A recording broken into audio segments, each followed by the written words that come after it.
Lyra Ven had survived first contact with 17 hostile species, negotiated peace treaties across 4 star systems, and once talked down a Vrexian warlord from glassing an entire colony world.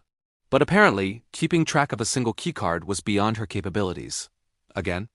Jarek's gravelly voice carried equal parts exasperation and amusement as he watched the human woman pat down her uniform pockets for the 3rd time that morning. Lyra looked up at the young Crithian predator with an apologetic smile that somehow made her look both sheepish and defiant. I know I had it when I left my quarters. I specifically remember clipping it to my... She froze mid-sentence, her hand hovering over an empty belt loop where the keycard should have been attached. Oh. Jarek's ear tufts twitched in what his people considered laughter. Despite being barely into his adolescence by Crithian standards, he stood nearly 7 feet tall, with midnight blue fur and the kind of claws that could shred plasteel. Yet here he was, once again playing door attendant for a human who barely reached his chest. "Step aside, Lyra Ven," he said with exaggerated formality, pressing his own keycard against the sensor. The door to the xenobiology lab hissed open. "The Cubs have already established a rotation schedule. Today is my shift until mid-cycle. Then Petra takes over." "You did what?" Lyra's brown eyes widened as she stepped through the doorway. "A rotation schedule," Jarek repeated, following her inside. "After you got locked out of the medical bay, the observation deck, and your own office in the same day last week, we decided organization was necessary." Lyra wanted to be mortified. She really did. Instead, she found herself fighting back laughter.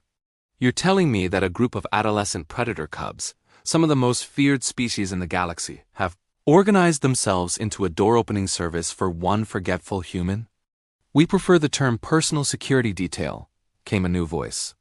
Petra, a young Selixian with opalescent scales and eyes that could see in 17 different light spectrums, emerged from behind a row of specimen containers. "And it's not just door opening. Mrek carries your data tablets. Zin reminds you about meal times. Last Tuesday, Voss literally caught you before you walked into a closed bulkhead while reading a report. I was reading about the neutrino fluctuations near the... That's not the point." Lyra set down her equipment case and turned to face the 2 cubs. "You all have your own duties.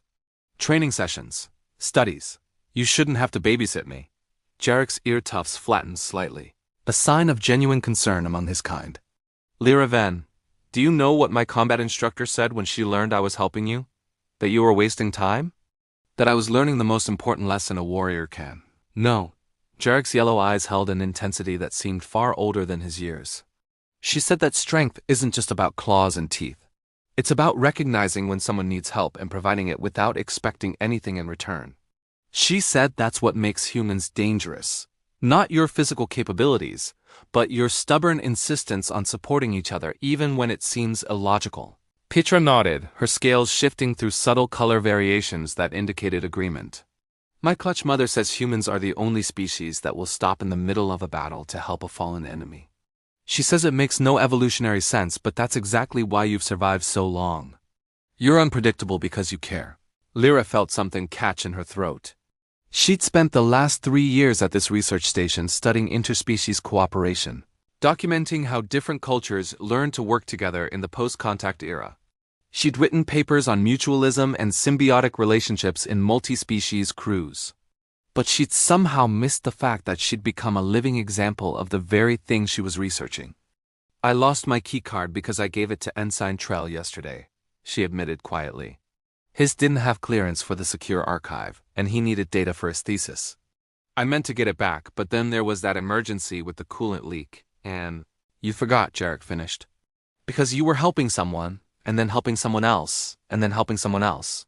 He moved closer, lowering his massive head until he was nearly eye level with her. "We cubs have a saying now.